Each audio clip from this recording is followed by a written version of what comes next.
WoW Killer is a production of amove.tv. Check out amove TV for many more podcasts, multiple about Blizzard games. And for more of Taliesin's WoW coverage, check out Taliesin and Evitel on YouTube and twitch.tv.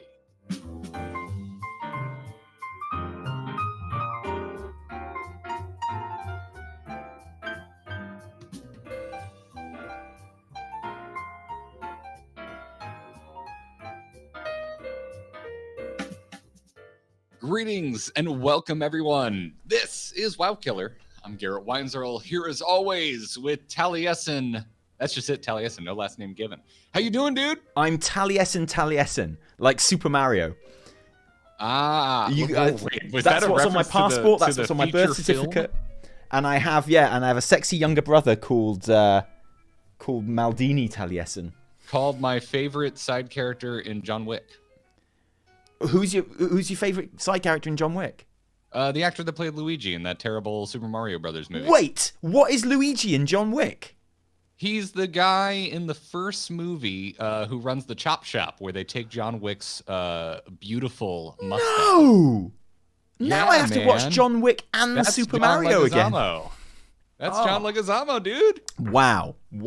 Okay, so I feel like we should warn the podcast listeners who are listening to this on their preferred podcast platform later on that I am hosting the live recording of this show on my own Twitch channel today, on the Taliesin and Evitel Twitch channel. So there's a very high likelihood that things will go wrong. There's a very high likelihood that I will touch the wrong button and things will mess up and everything's going to just be terrible and bad. So if that happens, you can blame me, all right? It's not Garrett's fault. It's my fault.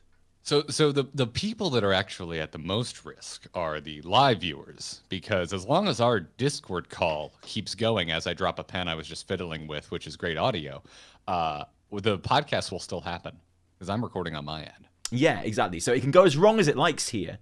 And people in the chat of my Twitch channel already confused that we're talking about Luigi from Super Mario and not World of Warcraft, clearly signify that they've never heard this podcast before, because that's just how it rolls here. That's how it goes. Welcome, Taliesin's stream. This is WoW Killer, the sometimes single-topic, laser-focused World of Warcraft podcast. It is always a laser-focused, single-target World of Warcraft podcast. And here's the lore. Here's the lore catch-up. Last time on WoW Killer.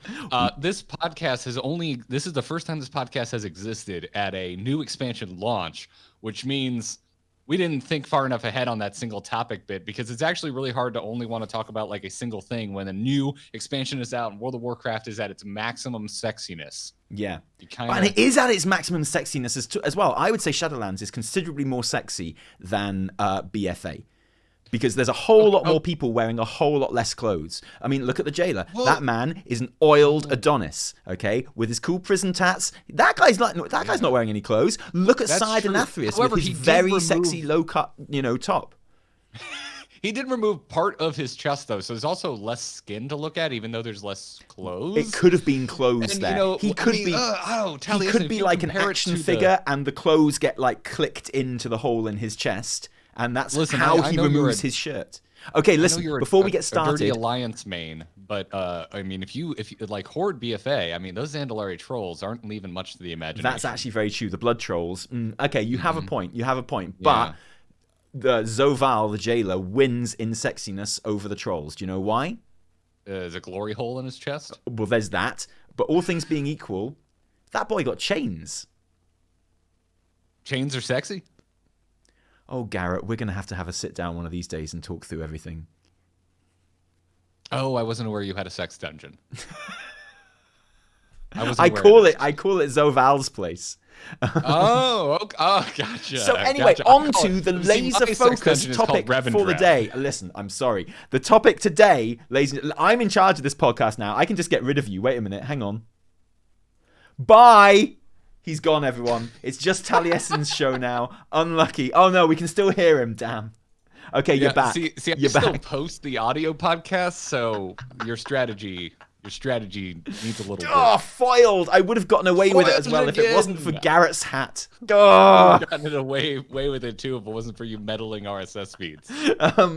So today's laser-focused topic is, I've called it, because it's my show now, I've called it Raiding Chad versus solo noob.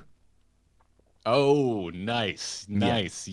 Yeah, it's the pitch for today's episode is you and I are going to talk to one another because you are someone who is playing the game from the perspective of you're going to go raid. You're going to go race the world first for teams with a bit like name a bit like Immortalis to mess up your own in-universe meme.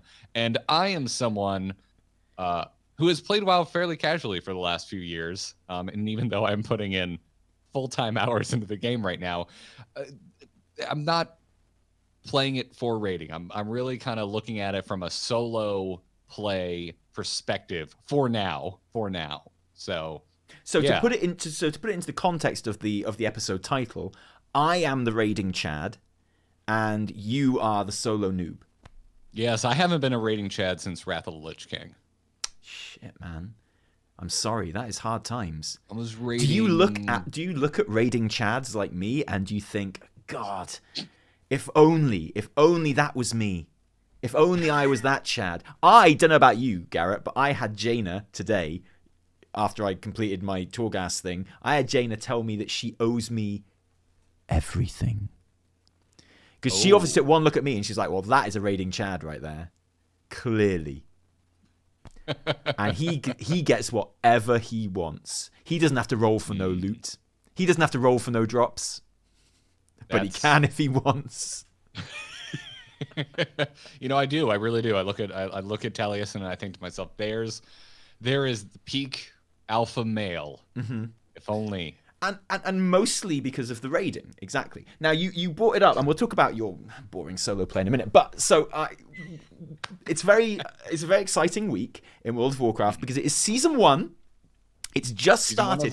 It is the first new raid content we've had in this game since January 2020. What were you doing in January? You were probably going out. You're probably eating in restaurants. Well, you live in Florida, so you probably do all this still now anyway. But you're eating in restaurants, swimming in pools, wrestling alligators, going to Disneyland, stuff like that. I imagine that was your day-to-day back then. All right.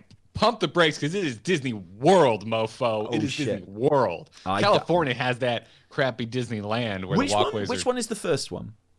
Land. Disneyland in California is OG Disney, which is why there's... Sorry, if I'd known that was going to undermine your point, I would never have brought it up. I would have just stayed silent.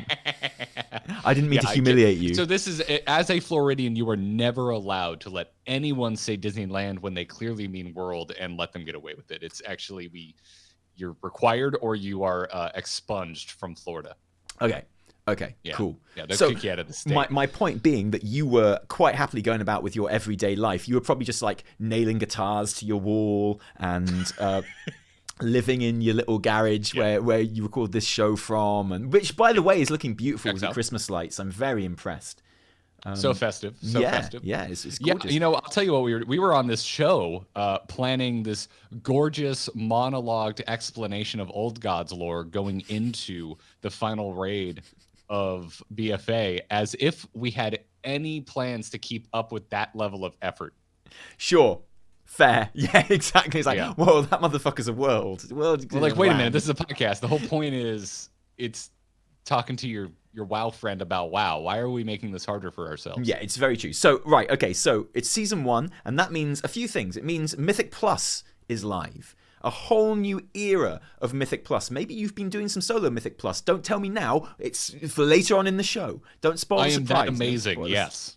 Obviously, I have, because I'm a raiding Chad. It's very important. So that's live. We've got the new PvP season is live. So you can go into your rated arenas and you can start working on your mounts and your gladiator sets and your end of season ranking. Boom. Excellent. Very important as well. That means that Maurice, the hippo mount, is now available again for the first time since BFA Season 1. Don't forget that. It's very important. That was a mount that was not available in any other season apart from Season 1 in BFA. But now that this expansion has started and we're back in, you can buy it with any Vicious saddle. So you can just fill up your bar to get this season's PvP mount, which is the Spider, the Vicious War Spider, which is awesome and amazing. And then you can fill up the bar all over again and just get a Vicious saddle, which you can spend on any Vicious mount. And if you're Alliance, that means you can get Maurice. So congratulations. If you're Horde, Your world will have to remain hippoless for the time being. But most exciting of all, of course, is it means that the raid, Castle Nathria, on normal and heroic, is now live. With LFR and Mythic hitting next week. So all of the raiding chads in the World of Warcraft are going hardcore on the raid, going hardcore on Mythic Plus to get gear for the raid and fill up their great vault. All this new stuff we get to talk about is fantastic. And experiencing all the joys that has to offer. Now, I'm going in there with my guild tonight for the first time. So I haven't actually been in there yet. So this is mostly about my preparation for said raid and how a raiding chad like me does it. So you will all want to get your pen and paper and take notes and learn the lessons that I'm about to impart to you. Learn the knowledge that I'm gonna pass on to you about raiding today. Will it be streamed? Chat are asking. You see, everyone wants to see us raid, to see how good we are. No, although members from my raid team do stream, but I don't do it on my channel because I'm too focused. I'm too in the moment. I'm taking it far too seriously. And we will be taking part in the Race to World First, as always.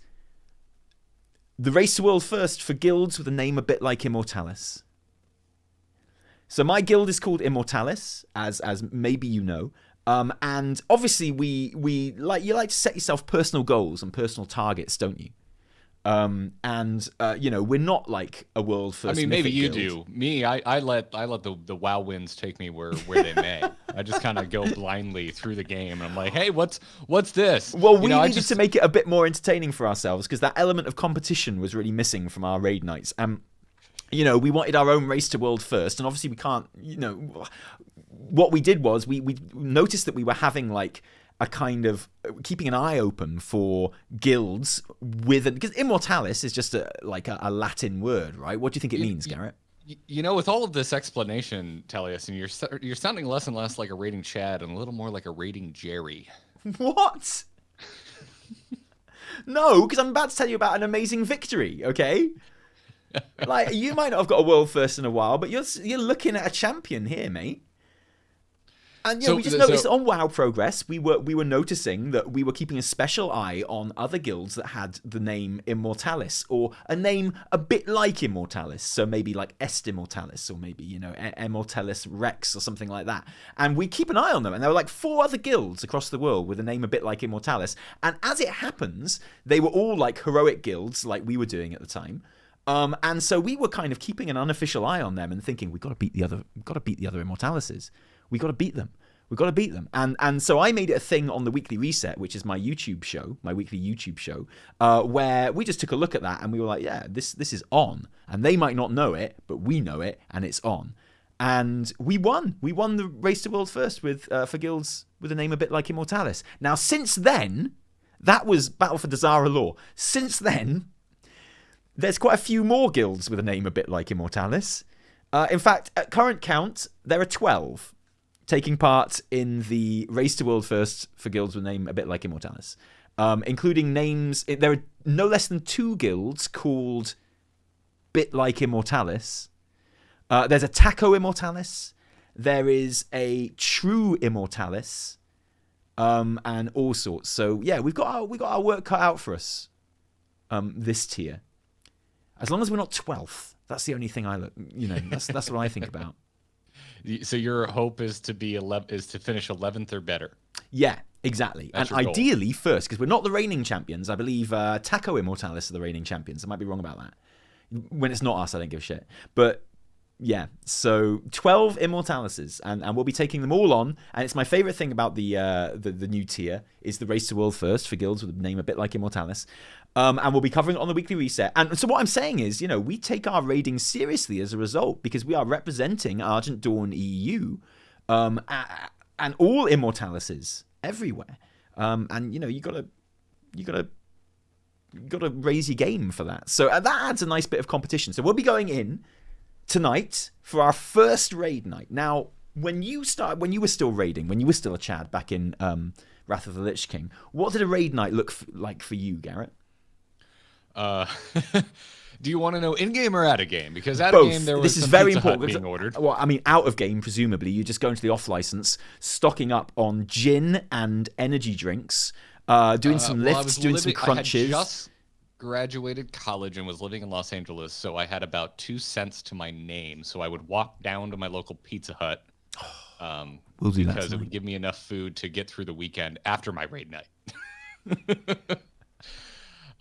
Yeah, and that and a Newcastle beer would be my A my Newcastle raid night. brown ale? A Nuki Yeah, brown man. ale? Wow. Yeah, brown ale. My goodness. It was the easiest to find brown ale. Yeah, no, I mean, I would just buckle down, dude. There wasn't much to it. I usually would get a Pizza Hut. I would usually crack myself a Newcastle, and I would go. That was kind of it. I don't even. I think it was like, God, our meet time was like 8 p.m. I do distinctly remember having a big old fight with my manager at the pet store I was working at one time because I always had my raid nights off and they needed me to cover, and I was like, no, this is my night off. You pay me nothing. The least that you can do is give me my nights off. But yeah, we If you were a proper Nuki Brown drinker, you'd have glassed him with your incredibly thick Nuki Brown bottle. Yep. And No, please, like, it's so strange hearing an American accent say drinking a bit of the old Newcastle. I mean, for the longest time, it was kind of the basic English beer here. It wasn't really. No way! Nuki Brown was like the basic English beer in Florida? No wonder you all hate us. Well, I mean, at the time I was in LA, but yeah. Oh, right, yeah. sorry. Like you can get a Newcastle anywhere, or used to be able to anywhere. It's kind of fallen off once IPA has taken over here. I love that we're talking about beer now on WoW Killer. But hey, look, it's a very important part of the raiding Chad party. No, it was like this thing, man. Like my dad used to drink them, and so when I turned 21, that was like the first beer I had with my dad. I love Newcastle. Wow. And yet you don't call it Nuki Brown. Can I make you a special request that when you're talking about Nuki Brown with me from now on, you call it Nuki Brown? Is that okay? I will try and remember to call it a Nuki Brown. Yes. Yeah. Oh, this is There beautiful. Oh my goodness, this is wonderful. It's the best day of my life. There you go.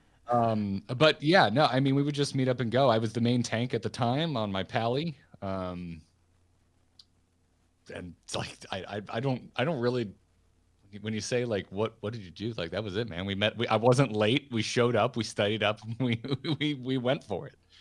Awesome. I mean, great. I mean, so an Immortalis raid night is people like our raid starts at 8 p.m. server time, which is 7 p.m. here, and obviously we have to be there a little bit early. We've got no warlocks in the raid at all in our raid team currently. Like not a single warlock. So people are gonna have to be there. People are gonna have to be ready. Interesting. The first thing I'm gonna do after this show is finished is log back into WoW and move my character where my character needs to be. Like outside the raid entrance and make sure I've got everything before I go to the shop to buy some beer, probably not Nuki Brown, and some pizza in time for raid night, and hope that my baby sleeps.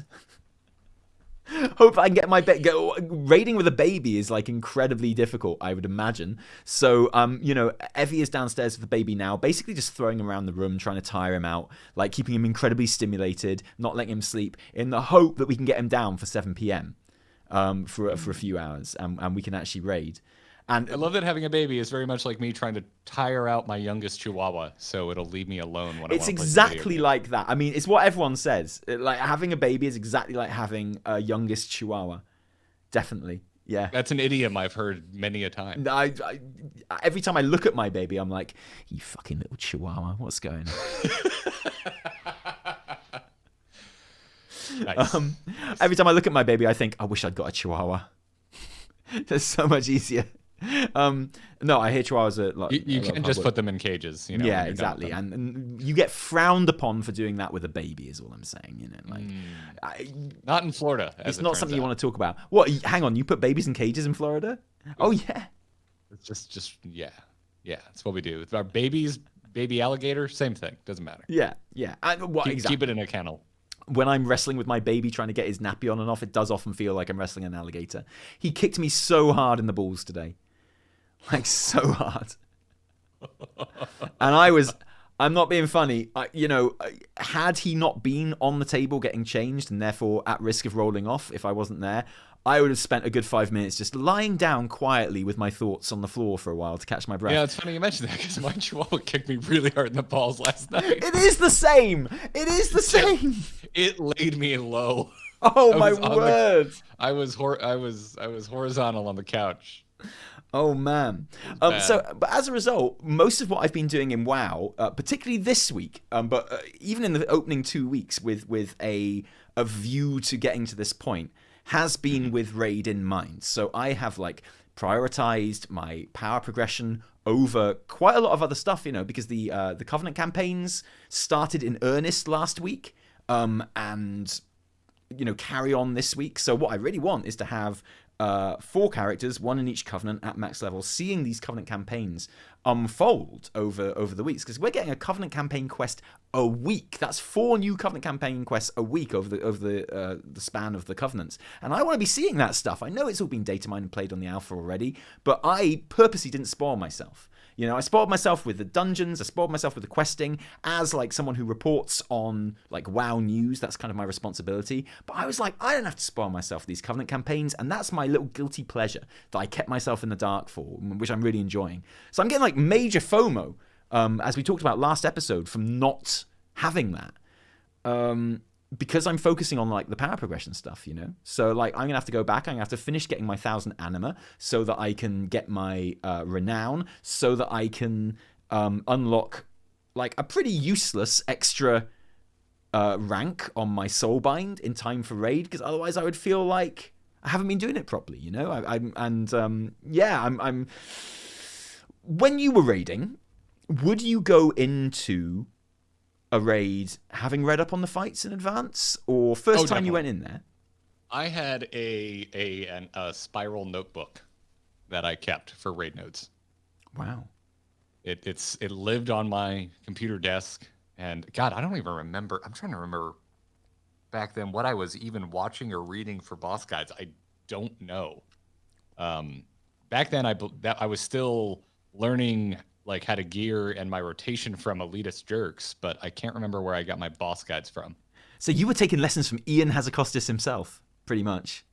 Basically, yeah. Wow.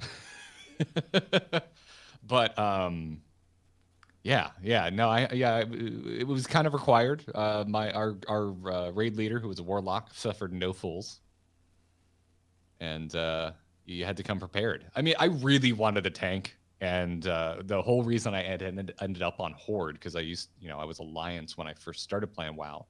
But back in Wrath, that's when I made the switch to Horde. The whole reason I switched to Horde is because I really wanted the tank, and my ally guild was not letting that happen without giving me the worst raiders on God's green earth.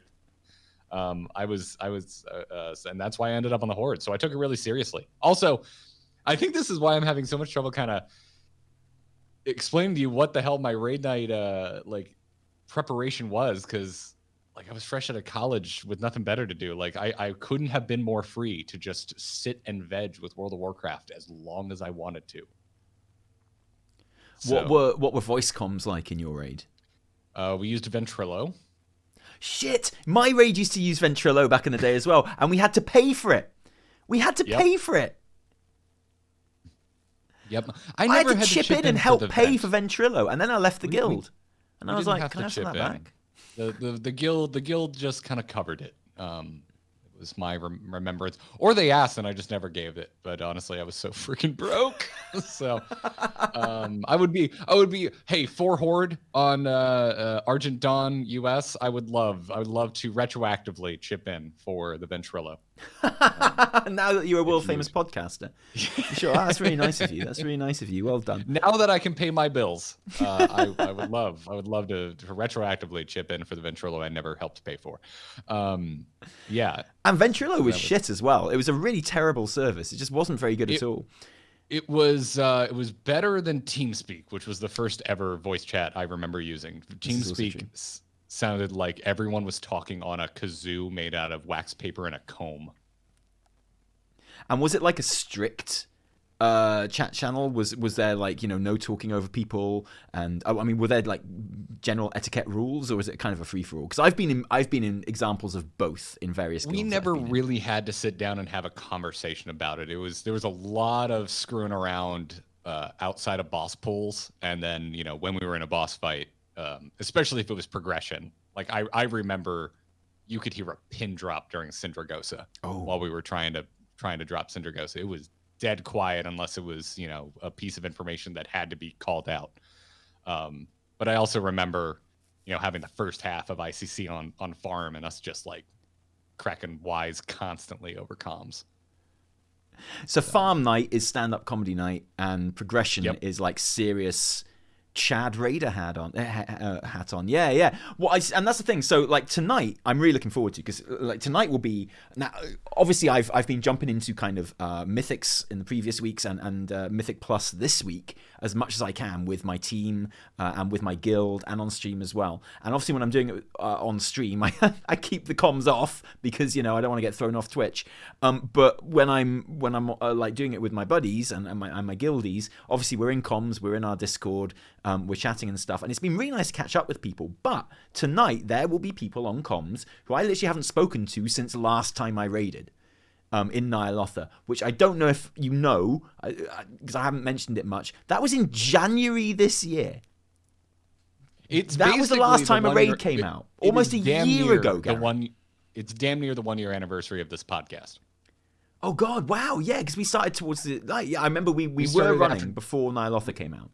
I think we kicked it off right before the holidays because we like started and then we took a break and then we came back after the new year because you and I had talked about BlizzCon about starting this. Actually, I think we had talked at BlizzCon the year before about possibly starting something in a year later. But whatever the case is, we kicked it off almost like only a few weeks before Nyalotha dropped. Yeah. So. Oh man. Yeah. Well, and that's the thing. Okay, so you were talking about your little notepad, which sounds really cute, by the way, where you kept your kind of notes for the bosses and things like that. And I refuse to do that. Don't tell my raid leader this, and I'm sure there's no way they would ever find out. But I refuse to read up on bosses before I go into a new raid. Again, it's one like I've just been talking about what a Chad I am and how seriously I take it, and everyone in the team does take it very seriously. At the moment, we're only raiding heroic, but what is impressive is that obviously only raiding heroic allows us to have basically your skill as a WoW player is less a factor in whether you're in the raid team or not, because it's heroic, right? So it's not such a big deal. We're going to get there one way or another. Like even if it takes a month or two and we have to brute force it, that's what we're going to do. And what that means is there's less reason to kind of bench people. There's less reason to rotate. There's less reason to kind of leave people out. And what that means is the kind of standard for being in the team is much more focused on being cool and being a nice person and being someone you can chat to and have fun with. That said, it is always really impressive how seriously everyone takes it when we're in there. Except maybe on this first night. Because it is going to be people catching up and shooting the shit and having fun, and it's going to be great. Yeah, it's an interesting social aspect, right? If you haven't been raiding together in a while, like as much as you probably should be, and that's going to be something that's unique to the first raid of a new expansion, because every raid from here on out, you're probably going to just still be going and still be farming, or maybe dipping your toe into Mythic when the next raid comes out. But right now you had that end of BFA lull. And now it's just like, oh, all my buddies are back. Let's yuck it up, even though we should be tryharding. Yeah, we've had an end of BFA lull, and now we're into a start of Shadowlands lull, right? So it's all just jokes and games, and guaranteed I will not be the only person in that raid to have not read up on any of the bosses. Like, as in, I literally don't even know who the first boss is. I do, actually. It's the big gargoyle thing, but that's only because I've seen it on people's streams. I know you have to hide behind a pillar at some point, but otherwise I haven't read up on any of the bosses. I refuse to, and particularly for a healer, and particularly for a discipline priest, that's not great. Because the discipline priest is based around preemptive healing, right? So like there is a big setup for discipline priest when we get to a new boss. Like it takes me like 12 seconds to kind of prepare my big spiky heals. And so I need to know when the damage is coming. And usually I get a handle on that after 2 or 3 pulls. Now the problem is we're going to go into normal first, where I probably won't get 2 or 3 pulls on the first couple of bosses. You'd hope, before we kind of progress. So like I always, when we go into normal first, because I hear that actually like everyone is kind of struggling on heroic a little bit at the moment, even the top guilds. There are some like real guild killers in there at heroic. I'm hearing it's on the difficult side. Yeah, which is brilliant, because you kind of expect an opening raid of an expansion to be undertuned. Now, something that a lot of people are forgetting is just how quickly people will get gear in Shadowlands. Like, I think people are a bit fooled at the moment that obviously when you're running Mythic Plus dungeons, there's only like one piece of loot at the end of the dungeon now, so it hasn't proved a very efficient way of like gearing up. But once that Great Vault is in full flow, like you are going to be getting very optimized pieces of gear very, very quickly. So this is also pretty par for the course for any raid coming out, because it's week 1. Like even if you full cleared it, it's still only 1 week of getting gear for your whole team, right? Yeah, sure. Like it's going to cascade exponentially from here on out. Totally. And everything in normal raid was noticeably higher item level than anything you could get in Mythic Plus dungeons, So I mean, like it's a huge step up in terms of like the gear that you're gonna get. And so yeah, people are saying the raid is overtuned at the moment. I'm not sure if that's true. I'll let you know when I get in there. But what is beautiful is that it's not undertuned, and that's really exciting, because I've noticed that heroic raiding has been getting a bit easier the last couple of expansions. I feel like BFA, I've said this on this show before, but I feel like in BFA, heroic raiding was a little bit too easy for me. I'd like to have been more challenging. Like I got that feeling because I got invited to just tag along for a heroic raid. I'm like, are you sure? Because it's heroic, and it's just like, oh, this isn't that difficult. Yeah, exactly. And I'm shit. So, I mean, sorry, I'm a raiding Chad, okay? So that's why it's probably easy for me, is because everything's easy, right? Because the whole game is easy to me because I'm so, like, awesome at it. But, even I could tell that it was a little bit easier than usual. And that's there was nothing in BFA like Kill Jaden in Legion, which genuinely, like, and for a heroic guild, to do over 100 pulls on anything is outrageous, but we did well over 100 pulls on Kill Jaden, and it was brilliant, and it was super fun. Like that kind of, like, that's the kind of fight that Mythic Raiders hate, because they hate having to farm it and stuff, but heroic raiders love, because if heroic raiding is your thing and that's the thing you enjoy, you want as much of a challenge in that heroic as you can possibly get. And something like Kill Jaden, where you're properly banging your head against it. Unat, not so much on heroic, I didn't think. But that's as close as BFA got, yeah. But, I mean, we did not get anywhere near 100 pulls on Unat. We did it in, like, 50 or something. So, yeah, it was a lot, but, like, Kill Jaden was a proper block. And a really fun one at that. As was, I mean, the Gardener in the Suramar raid was another one which gave us loads of trouble back in Legion. And there were other bosses like that throughout as well. So yeah, it just got easier. Like, some of that is probably me being a better player, but a lot of it isn't. I feel like they were just a bit easy in heroic. And so it's awesome to me to hear that it is quite tightly tuned. And am I right in thinking, like, heroic isn't even down yet? I might be wrong. That might be out of date information. But last time I looked, heroic wasn't actually down, and no one had actually beaten heroic Denathrius, which is super exciting. Like, that's good stuff. Like, that's really good to see. And, like, people are going to gear up so quickly, and it's not going to be a problem. But yeah, it's fun for now. I'm glad you mentioned the vault, because that unlocking the same damn week as the first raid is not insignificant. Yeah, exactly. And I know you only get sorry. The jumping off point for my brain, why I wanted to kind of frame this talk in this way of, like, someone playing for raid versus me, someone playing for solo, is we just passed the point where everyone in the game had a chance to craft their first legendary. And I want to know, Mr. Priest, who had to wait until Nathria for your preferred legendary to even be available to you. Have you crafted a legendary? Yes, I have. As if I'm going into raid without a legendary. But you're a raid player. You're doing it wrong. No, I'm doing it right. Actually, I'm actually doing the optimum meta for Discipline Priest. As it happens, it's what I'd want to do anyway. I'm sorry. I assumed you were playing Holy. Sorry, what's the title of this podcast? Chad Raider. So, like, Discipline Priest, holy, right? No, Discipline Priest is, like, the most fun and awesome healer in the game. I maintain it's probably the best spec in the game. I'm no longer doing a bit. I haven't regularly played a priest since Cataclysm. So, is Discipline the preferred rating spec? Yes. I think Holy can probably still pump out more, like, pure throughput. Okay. Like, so if like in heroic, holy's actually a really good choice because like you can just get big numbers, you're going to keep everyone up, like, and you're going to heal all the people that are doing the mechanics wrong, and keep them alive when they fuck up. And it's a great safety net. A holy is just got some, like, it can just pump it out, right? It's just got those tools. Like, I always think of holy priest as being like, if WoW was Super Mario Kart, then holy priest is Mario or Luigi. It's like the character that is like, it's got good acceleration, it's got good cornering, it's like the jack of all trades, it's like average at everything. It's meant to be the character that you can just pick up, and it's got kind of it's like the Ryu or Ken of Street Fighter 2.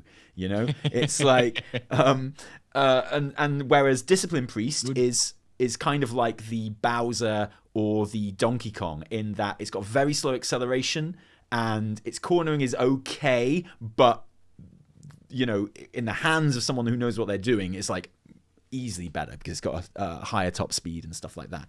And the thing about Discipline Priest is a lot of people find it very intimidating. It's got such a different play style to any other healer. And that suits me down to the ground because everyone thinks it's really complicated, and that probably makes them think I'm a better player. But it's not. It's very simple once you get used to it, and it's definitely the most fun. But the reason that Discipline Priest is so good in progression raiding is because it's got loads of absorbs and things like that. So in progression raiding, the idea is that you're never really having to pick up the slack of people messing up. Like, the idea is in progression raiding, everyone should be doing everything right. And so damage reduction is far more important than like just healing damage that has happened. That's why paladins were so useful in progression raiding last tier. And why Discipline Priest always is, because it's just got a big barrier that can put over people, and you can survive a really hard mechanic. And yeah, obviously, like that's general.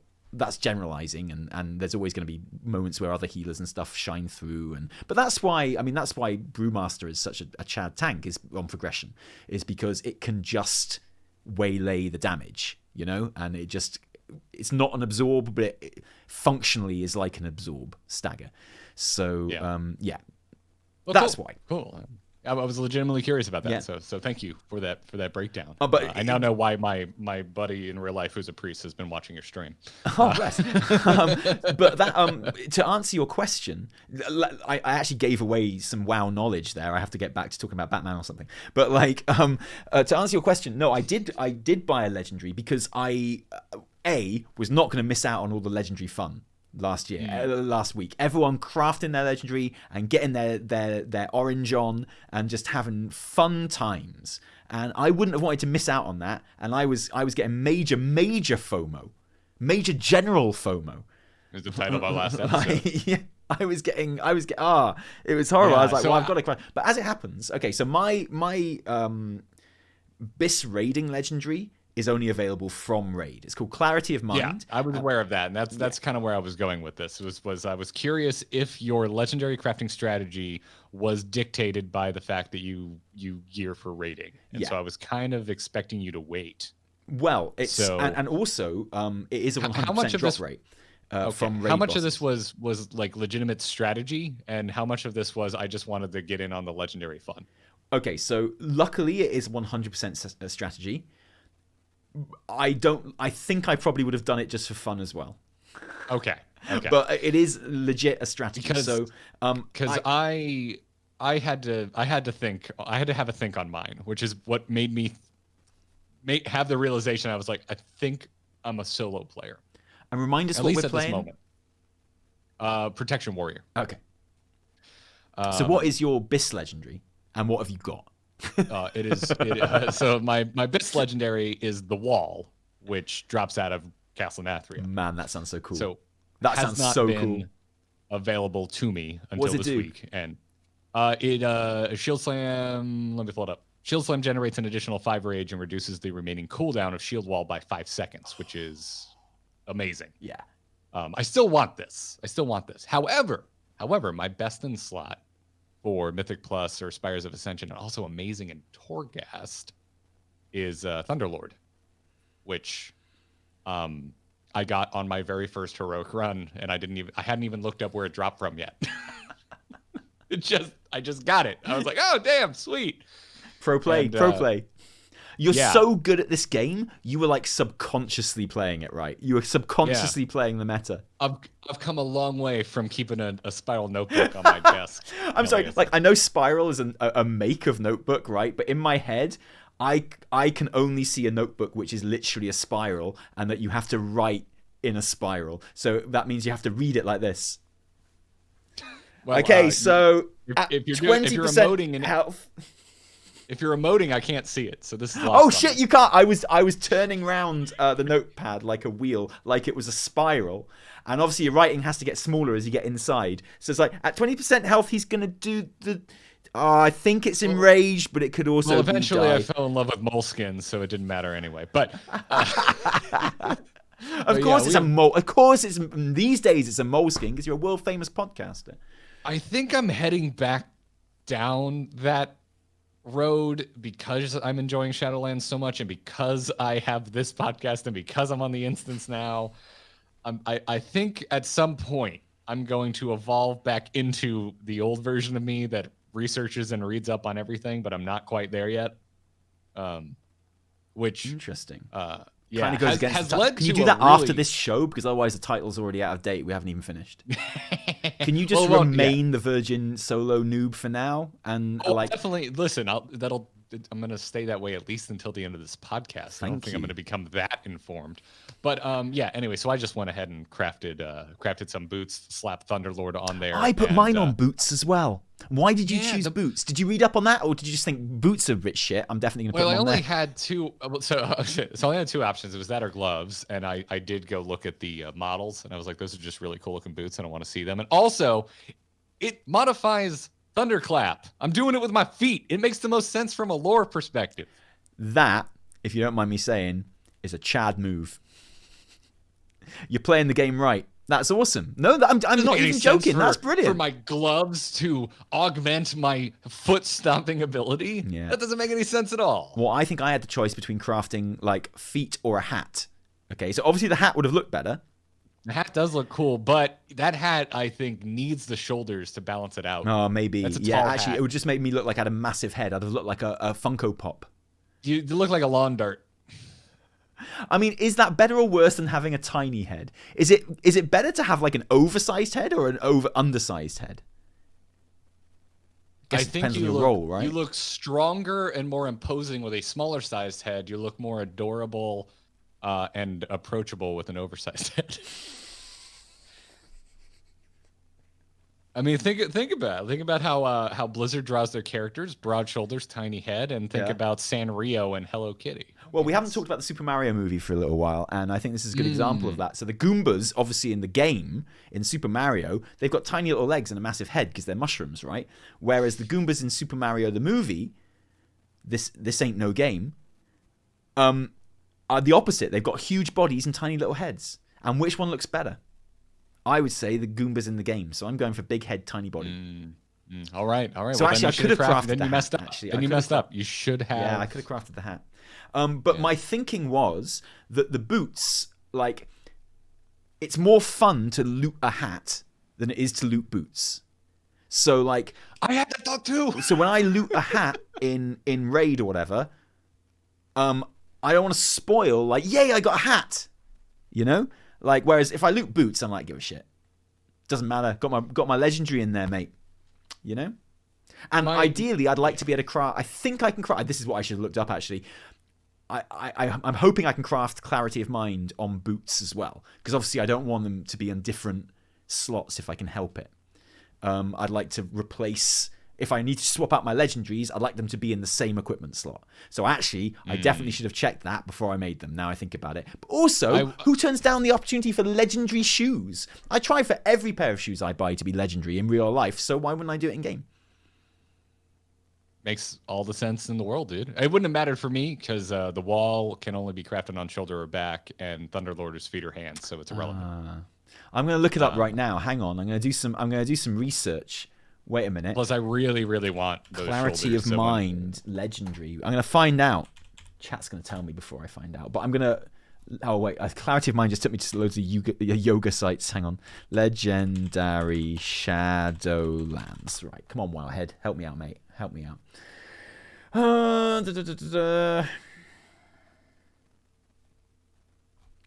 I'm opening Wowhead right now, so it might brick the entire stream. Hang on. Wonderful. No, it used to back in the day, but Wowhead's much better now. I'm really happy about this. Chest or finger? Oh shit. Well, I couldn't have put it on the same one anyway. Then but chest or finger? I'm not certain I ever even heard that we could put anything on fingers. No, That's me ridiculous. neither. That's absurd. Why would you? The armor sets look so cool. Why would you not collect one more piece of a visual element? Yeah, well, it's going to be chest then, isn't it? Even though, again, same problem. Looting chests is always super fun. So, but I can't not get the legendary chest, right? It looks so cool. As a lifelong tabard wearer, I've never been big into chests. Yeah. Well, as has been pointed out in chat, rings have better secondary stat weights generally as well.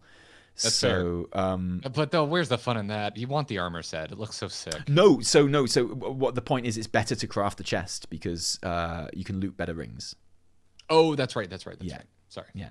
And you will be able to wear more than one in the future. That's true. But I also get the feeling that crafting them in the future won't be, when that becomes a thing and you can wear more than one legendary, crafting them is going to be a piece of piss. So anyway. So I was a little behind on my Soul Ash. I just crafted my first Lego and I'm not that far off from being able to craft a second one. So. Oh, nice. Well, that's awesome. I mean, yeah, because those new Torghast floors that opened this week are no joke. Have you been into them?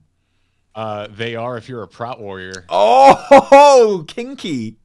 Yeah, so dude, again, I was behind, so I didn't get to make my Lego last week. I was, I think, 110 Soul Ash off last week. Shit. I was just like, oh, you bastard game. And I didn't get a single Soul Ash mission table mission last week. I've never had one. I had one I think the day I made my tables, and so there was no chance in hell of me actually completing it because my guys weren't high enough level. Or it was like a day or two after. It was the first week I had my table, and it was just a shit show. But so last week, I went into Torghast. I was like, all right, I hit 60 late week 1, so I didn't get all my Soul Ash. I'm already behind. I'm not going to fall behind this week. I'm going to make sure I get in there and do it. And so I went in as Fury and was just getting my ass handed to me. And I even put a call out on Twitter. I'm like, yo, who wants to do Torghast with me? I'm getting my butt kicked. And on top of a few lovely people that actually sent me their battle tags and wanted to join up, most of the people just went, what are you doing, you idiot? Go Prot. And so I did, but I still had some friends and I grouped up and went through and had a good time and got my Soul Ash. This week, start of the week, ran a buddy through on a lower level because he hadn't unlocked the higher levels yet, but it gave me enough Soul Ash to go make my legendary. And then last night, I soloed the highest of both wings with no issue whatsoever. What, as in level 6? Easy. Wow. So I guess I still have some to go then, because it was a level 4 for regular and a level 5 for the augmented wing.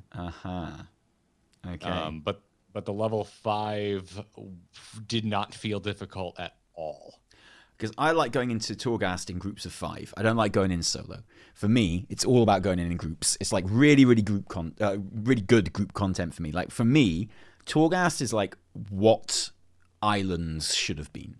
There's something that 100%. I've got a reason to go in there. Like the rewards are really good. You don't have to grind them though, which is really nice. So it doesn't have that kind of. It's not so repeatable, but because they're like very different, you don't mind going in there every week. And for me, just going in with a group is so much more pleasant, especially when it's really hard. Because it can be really difficult if you go in a group, and it feels like a little raid sometimes, particularly those earlier floors. If you can get past the first couple of floors, it's usually fine because you kind of geared up and it gets a bit easier, bizarrely.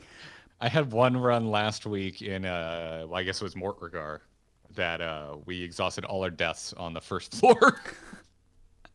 And then we just zoned out, went back in, and full cleared with no issue.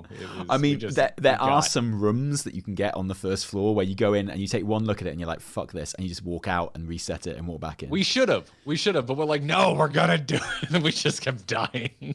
It is reportedly harder in a group. I noticed that on Alpha as well, but I don't care. It's just a whole lot more fun. Last week I was really struggling alone because of Fury, and then I just duoed. I just got in with a friend, and I was infinitely easier, in my opinion. I think they're doing a really like, good job one of other person. tying narrative and story into Torghast at the moment as well.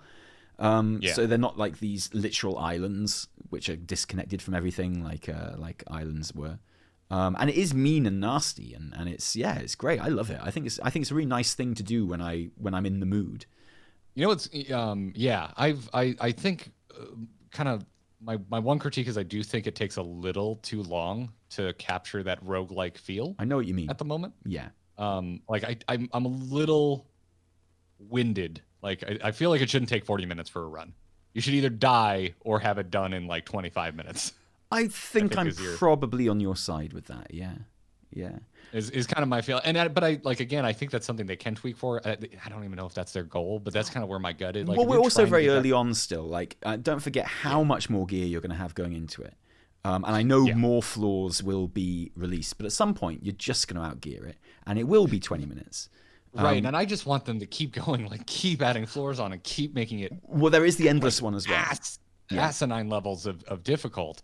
But like get that 25 minutes or death. That's what I want. Like that's my hope for Torghast, because that would really make it feel like a roguelike. Right now it's just too slow and methodical to really kind of capture that vibe, even though like some of the rounds I've had with the abilities I've gotten, it's just like I am a god. But like overall I'm still really happy with it, and good lord, compared to Islands, like I cannot say enough how much I like Torghast by comparison. I'm having a really good time, and they've really, again, as a solo player, like I stopped tanking for a while because I wasn't raiding, and it just kind of felt like, well, what's the point? I could do pickup groups for mythics or whatever, but it was just kind of a pain in the ass, and they never really had like fun solo content as a tank, and that's what Torghast is now for me. Like I'm more than happy to go with friends, but last night I was just like, I just want to knock this out, get my soul ash, make sure I don't fall behind because I have some time. So I went and did it alone, and like they nailed it. Like I actually finally enjoyed doing something solo as a tank, and it felt awesome, and I felt powerful, and it felt like, I don't know, I wasn't playing suboptimally. And the role it plays like in the day-to-day of the game is really good as well. It complements the other content that you're doing on a kind of week-by-week, day-to-day basis. And I think that's something that Shadowlands has a really good balance of at the moment. I feel like I've got so much to do all of the time when I log in. Yeah, I do too. But I don't feel like anxiety or pressure over doing it, because, there was like, with islands and things like that, it was like, well, yeah, I've got to do my islands, but also really I should be never-ending grinding them. So the fact that you're not doing that, it means that you're never going to be optimal. Whereas in Shadowlands, my biggest anxiety right now is world quests, and I think it comes down to like the lack of a whistle, and Revendreth being the most vertical piece of crap in the history of Sinsuramar. Like it just takes forever to get anywhere and do anything. It's true. Which isn't necessarily a bad thing. Well, but speak for yourself, because I am a vampire bitey boy, so I have the teleportation network being set up at the moment. So I'm all like zap, zap, zap. Yeah, I think if you were really trying to min-max like just your daily grindability, you should, like, everyone should just start as vampire bitey boys, because that zone is such a bastard to get around. And I think that's you bring up an interesting point there about the teleportation network, and we're seeing it when in kind of like discourse about the maw as well. Because as a solo player who's just kind of keeping up with your day-to-day stuff, how are you finding the maw at the moment? Again, once I switched to protection, it became a lot easier. And I just got to the level where what's her face? What's the broker's name that we deal with in Venari? there? Venari? Yeah. Oh my god, I love Venari. The voice actor is incredible. And isn't it a testament to like the importance of voice acting? Because no one gave a shit about that character. It was just a vendor, Yes. And then the second Anna from Overwatch's voice starts giving that performance, you're like, oh, holy shit, this is the coolest character in the game. Yes. She's amazing. I'll do anything Cooler she than wants. Anna, as far as I'm concerned. Yeah, so I just hit the first rep level with Venari, so I could actually, I just unlocked the first teleporter, and I also went for the chain anchor points for I did that shot. and holy crap, has that drastically improved. And I want to remind everyone how much time I've spent on anything World of Warcraft related, complaining about Pathfinder and flying and all of that. I think overall, Revendreth aside, I think Revendreth is a little, it hits a pain point for me for how difficult it is to kind of world quest through Revendreth. But everywhere else, and the way that they've built in the fast travel network into your Covenant, and then also unlocking it in the Maw, I think it's really well executed gamification. Because so you're okay with that? Because we've had like some heated discussions about Pathfinder and stuff on this show before. Yeah, you're okay for grinding to kind of build that up. If you remember, like all my stuff about Pathfinder was I just didn't like the fact that it was tied to rep, and also like it would come out in a patch and it's like, all right, you can get it. Also in this patch, we added an entire new faction you have to grind rep with. Like to me, it was just obnoxious. So you are starting from scratch, yeah. Yeah, by the time we could fly in BFA, I was so completely zero chill, done, impatient. I never want to see another world quest again, let alone do I want to walk out to it. Like I was just, for the love of God, just let me fly on in Kultiris and Zandalar, and then make me unlock it in Nazjatar. Like I wish they had broken it up at least. I don't mind gating flying. I completely understand it, and I don't want to fly at the beginning. We did it in Cataclysm. It was terrible. But so I'm hopeful that I'm like with it being tied to renown, that I'm just going to be like, oh, cool, I just get it, I'm good, let's go. I don't know, the jury's still out on that, but I'm okay with it being gated, and so I'm kind of looking at how they've designed the beginning of the Shadowlands experience, without flying in mind, and I like it. Like it worked. Like I feel like because this is only week 3, and now I can start fast traveling around the Maw, and it feels awesome by comparison to those first 2 weeks. So do you think it was worth the hideousness of just it taking a long time to get around them all? I think it was, because I think they came as close as they could to the promise of questing in the Maw, which was it to feel threatening. Yeah. And part of that threat comes from having to hoof it or buy a Maw-specific Hearthstone to get your butt back to Venari. And I got to admit, I love the Maw. I think it's fantastic. And like I can understand the criticisms of it, of course, and it being taking a long time to get around, and it being very bleak and in places very empty. But in the places where it's not empty, it kicks your ass. And getting to those places is really hard. And yeah, I think it's fantastic. And it feels completely different and unique to other zones in the game. Like, yeah, I could mount up there and I could run around, but then it would kind of feel like all the other zones. And so it's nice having that difference. And I'm frankly, I think the thing I hate the most about Maw is how smug it's made Druid players. Is really the only thing that annoys me about it. No, like and Worgen as well, of course. Like, is that Worgen? Yeah. A Worgen Druid, they're the fucking worst, man. Oh, I can't decide whether to go into my travel form or whether to just get on my hands and knees and screw you, Worgen Druids, get out. There's been twice this week I've been hovering over the boost button on a Druid. Like, I think I've never had a Druid alt. I think I want a Druid alt for just like double gathering professions.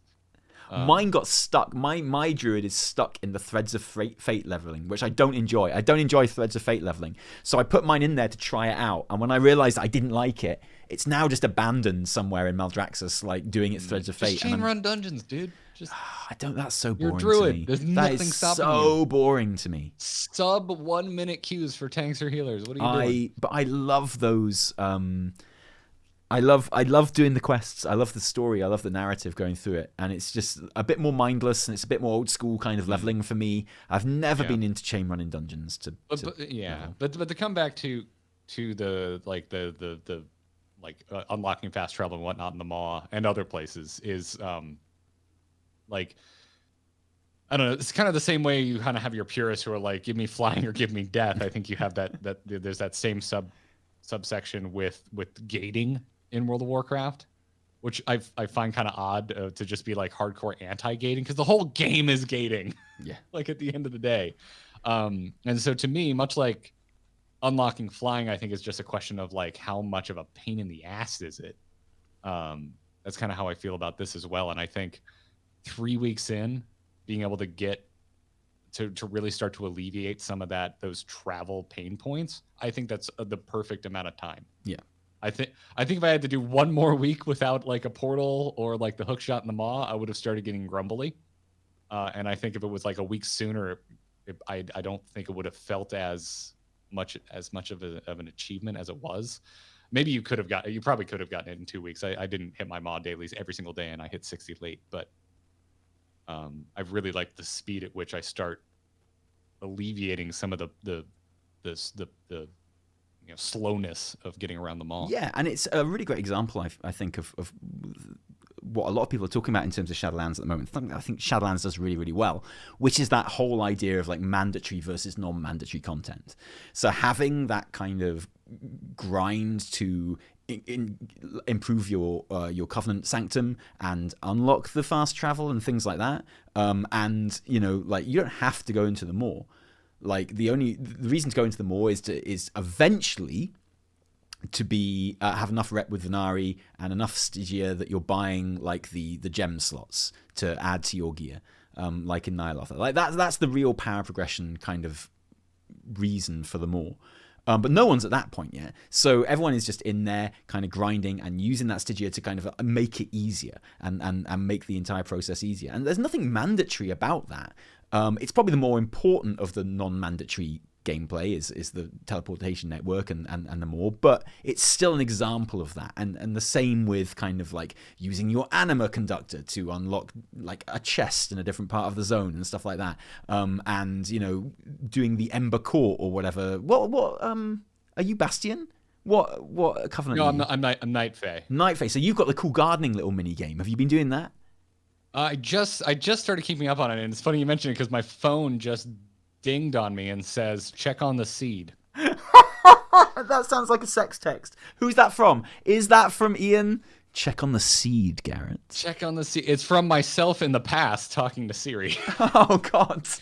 And I've got another one, so I've got 2 seeds right now, so today I can harvest one of them. You said, hey, Siri, remind me to check on the seed. You're on a list somewhere now, Garrett. In 3 days to check on the seed. Oh, my God. Yeah. You don't use Siri as your own personal assistant? I don't need Siri to remind me about my seed. It's so easy to forget about it because you have to like go down to the basement, walk over to the glowy thing, click the ability, and then go to the garden. It's not just sitting there like I thought it would be. You got to like port your ass over to it. It's so easy to forget about. Oh, life is so hard. This is so difficult. But I mean, I had another seed that I could have put a soul into 2 days ago, and I completely freaking forgot about it. I'm really sorry. It's just about it's about, I don't know. You've never, probably not because you're so constantly tapped into World of Warcraft. It's a curve for me to get into my weekly routine. I'm more into the Ember Court right now anyway, which is the Venthyr party game. You throwing a fish party that no one goes to like you did in the alpha? Pretty much. Okay, nice. I still haven't properly unlocked it yet. It's sending me all over the map to talk to people, and I'm like, I'll do that when I get around to it. Everything at level 1. You know, the one I haven't been interfacing with, and I need to do some reading up because I don't know what I'm missing out on is the damn anima conductor. Oh yeah, you haven't been doing that at all? I turned it on once for the quest, went and did the thing, and then I keep forgetting about it. Dude, you need to... Okay. Tell Siri to remind you every 18 hours to turn on your anima conductor because you've got to fill up the bar. And once you've filled up the bar, you can choose to empower one permanently. So you don't have to choose. And so those separate things will be all over the map. And when Ian was talking about it in interviews after BlizzCon, and he was describing the anima conductor, he said, and I've got this on tape, because I recorded it, because I knew it was going to be bullshit, and I knew I was going to be able to call him out on it later on. He said that when you've empowered areas permanently, there may be like a physical change in those areas. So the idea is like, the whole of the Shadowlands is ravaged by drought, okay? So like you are focusing anima to these areas and replenishing them, so particularly in like Ardenweald and stuff like that, the idea is that once you've been empowering it for 10 days, you've like replenished the anima in that place and they are better now. So he suggested that, some of the signs of the drought in those zones, and he used Ardenweald as an example because obviously there's some very drusty zones like in Ardenweald, would be kind of replenished and made nice again. And as far as we can tell, that hasn't fucking happened. So he's a liar, isn't he? Well, my favorite one to the one that you had to do. Well, I guess I had my choice, but I sent the power to the area with the theater, And that's just fun, man. It's just fun to go to the theater and fight little fairy folk pretending to be Sylvanas or whoever. Yeah. Yeah, it's all good. So, I like the one where you have already to green and beautiful. So I like the one where you have to uncover the baddies watching the theater, because I like all the comments from the people in the audience. Because oh yeah, when you accuse someone who isn't a baddie and they're just well, I never. There's so much girl clutching going on. I love it. And giving their like opinions on the show they're watching as well. I love it. I think it's really good. There's lots of lovely things in Shadowlands. I'm so surprised by how much I like being in the Night Fae Covenant. It was the last covenant I thought I was going to join. No way. Okay, so why did you join the Night Fae Covenant? I think we talked about this last week, but I just really like their abilities. And as much as Aldraxis cosmetics are the ones I actually care the most about, I hate the abilities they give you with like a burning passion. So I just found myself really, really liking. I always forget the name of the damn ability, but it's the Thunderstomp one, isn't it? It's a frontal cone, knockdown, damage over time, ancient something. Basically, an anima explosion. Yeah, it's cool. It's really good. It's really good. That's amazing. And was it? It was because of the ability that you chose So was there a moment where you were like, oh god damn, I have to go Night Fae? This is gonna suck. Thank you. There was a moment, yeah. I was kind of stuck. Like, I really, really liked the augmented execute that the Venthyr give you, but I was just like, I'm enjoying tanking so much, and this is going to be such a completely useless ability for tanking, that I just couldn't bring myself to do it, and so I was stuck between Kyrian or Night Fae, and I just liked Ancient Aftershock more. And you've grown to love the Covenant that you chose. I really have, man. Like, getting to quest alongside Ysera, getting to save spoilers for Night Fae Covenant campaign in 3.2.1, getting to save or trying to save Tyrande was amazing. And frankly, it's not an ugly place to hang out as your base of operations. Like, and the music slaps. The music in Ardenweald is like nothing else. Actually, genuinely, my favorite music is in Bastion. I feel like whenever I'm running around Bastion doing world quests there, like the music kind of takes my breath away a little bit. It's actually amazing. But Ardenweald has its own thing going on, and it's pretty awesome. Yeah. No, you know, turning into a blue fox in the maw isn't horrible. That's a nice little bonus. Oh, that's why you like the Maw. It's all making sense now. Dude, it's still on a super long cooldown. I mean, if a druid is a Porsche, being in Night Fae, the Night Fae fox is like a Miata. or waiting for a bus. Yes, it'll get you there eventually. Yeah, but not as quick as the Porsche. Yeah, it's I'm having a good time, and also like as someone who has gone back to Alliance, at least to start. I'll get a Horde up eventually, and has gone back to my original race of Night Elf, and after everything that happened with Teldrassil and the end of the first Tyrande quest, getting to save a bunch of Night Elf souls from the Maw. I'll be honest, like they did it. They nailed it. Like that lore hit me in the feels. Yeah. It worked. It's a great opening chapter, isn't it? It's pretty awesome. It's good stuff in there, man. Like, because we talked about last week how I was really bummed that we barely saw Uther, and it was just like, sorry, you need to. It was like it's like they put Uther behind a paywall, and the paywall is joining the Kyrians. And I felt at the end of questing in Ardenweald that I had experienced a full story, whereas I did not have that feeling in Bastion. So I was kind of worried that the Covenant campaign for Night Fae was going to be kind of flat because they had already, I felt, told a full, satisfying story just in the leveling experience. It's not at all. It's wonderful. I'm really enjoying the Covenant campaign. That's wicked. And they're all really good as well. Like the Bastion one starts off already really strongly as well. I mean, it's probably the type of people that you and I like surround ourselves with. I think we tend to surround ourselves with people who actually give half a shit about lore, but I haven't heard a single person complain about the Covenant that they've gone with from like a campaign perspective.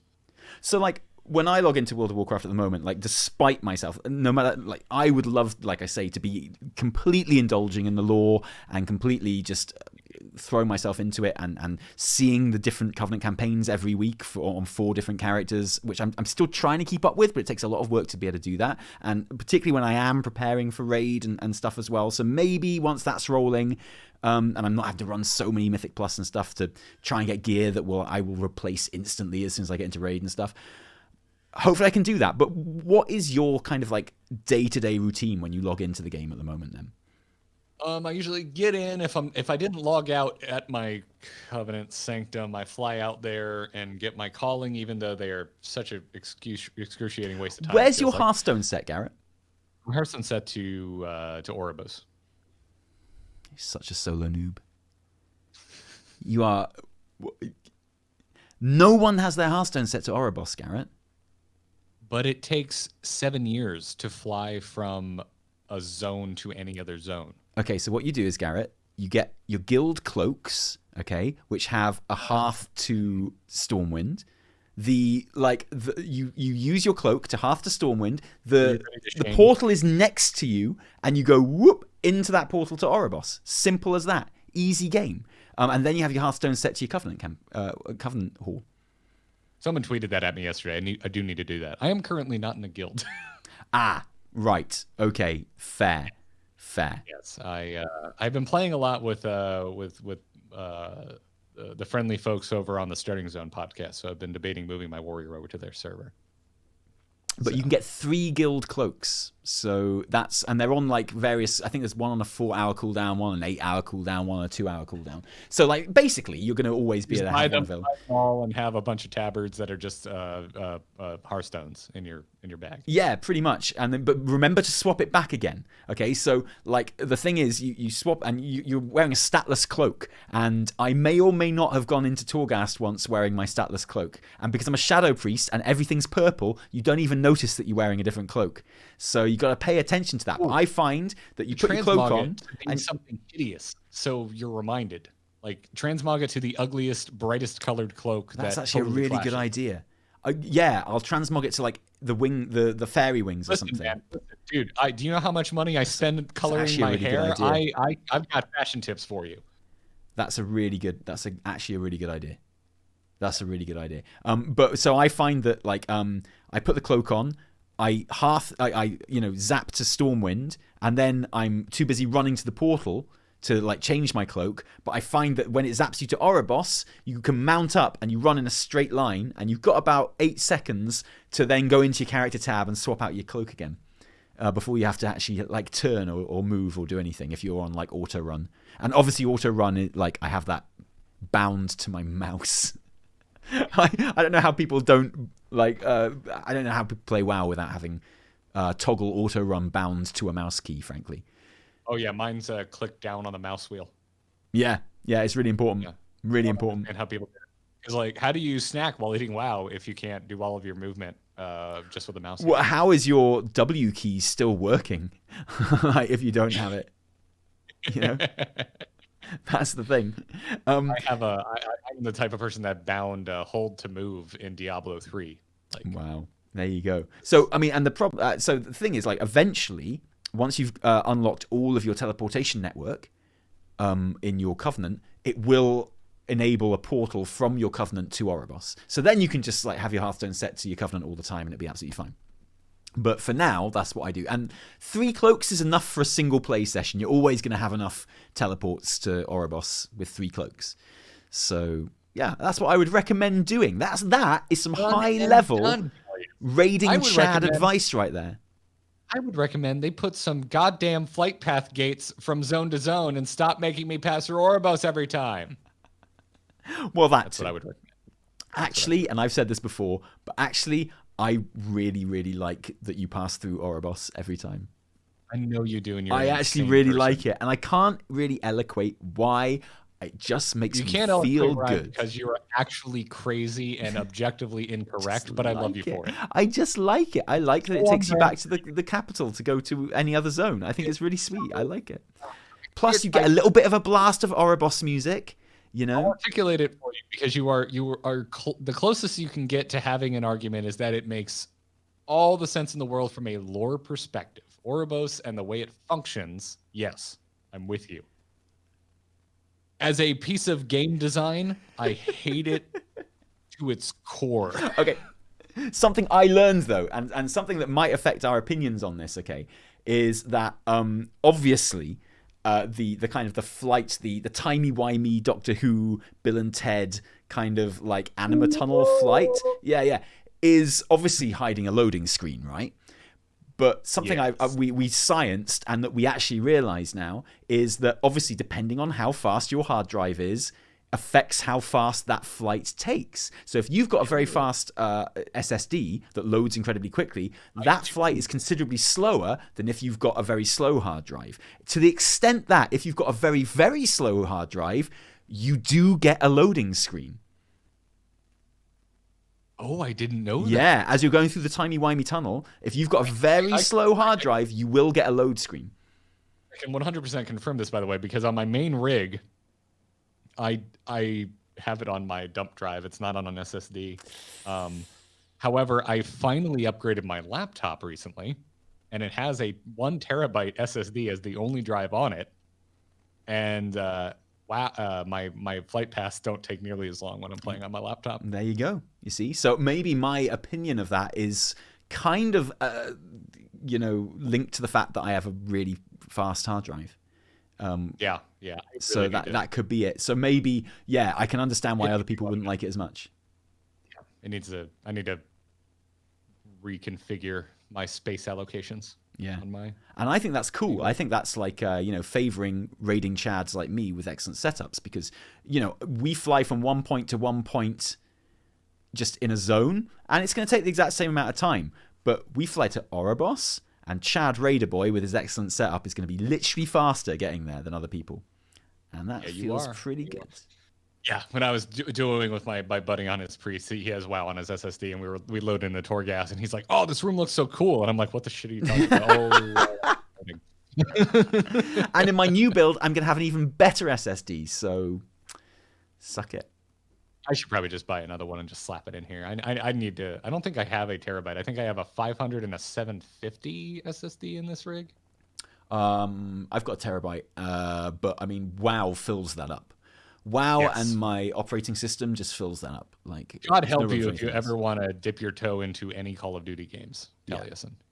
Well, I mean, in my new setup, obviously it's quite a good setup. It's got like a 55950, and like a processor, and it's going to have a 3090 in it.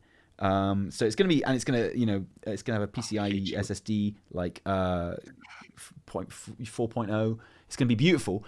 So it's going to, I'm building it with Cyberpunk in mind and with video editing in mind. I upgraded my system last year right before the new Ryzen chips came out. And I was just about to. I could not have more buyer's remorse. Yeah, I was literally just about to. And then I heard that there were new ones coming out, so I just backed up a little bit. So when this gets built, this is a Cyberpunk running machine, but also it will be nice to run WoW on as well, and certainly very nice to edit videos and stream on. So, yep, I am currently hunting for a 3090 because the 2080s are still reselling for a decent amount. Yeah, the price hasn't gone down enough on those yet. They're very silly. Yeah. When I find a 3090 in stock, I'm going to purchase it, and then I'm going to hawk off my 2080 on eBay. So, I'm really sorry. So we went on a bit of a tangent there. What is your day-to-day routine when you log in now? Tangentially related to World of Warcraft. Where were we going with this? What's your daily routine when you log into World of Warcraft at the moment? Yeah. So typically, either I logged out or I go to my Covenant Sanctum, grab my give me complete fucking garbage calling quest, check my mission table, and then depending on the calling, I may just run off. But this is an interesting thing. Interesting difference from BFA and also Legion to now. I am hunting down anima world quests with a vengeance, and I ignored war resources like crazy. And I don't know why I suddenly care, but I care. Yeah, actually, I'd like to ask that question, Garrett. Why do you suddenly care? What are you saving up that anima for? Is it to buy cool transmogs? Is it to just have loads of it? Are you a hoarder? Is that what's going on? I think I'm a bit of a hoarder. I think so I don't like the mission table, and I didn't want to read up and learn it. So I failed a ton of my first few runs on there, and so I think I was just like, I want to not care about this, so I can just brute force it and learn the hard way, as opposed to going and reading up how to actually win the damn thing.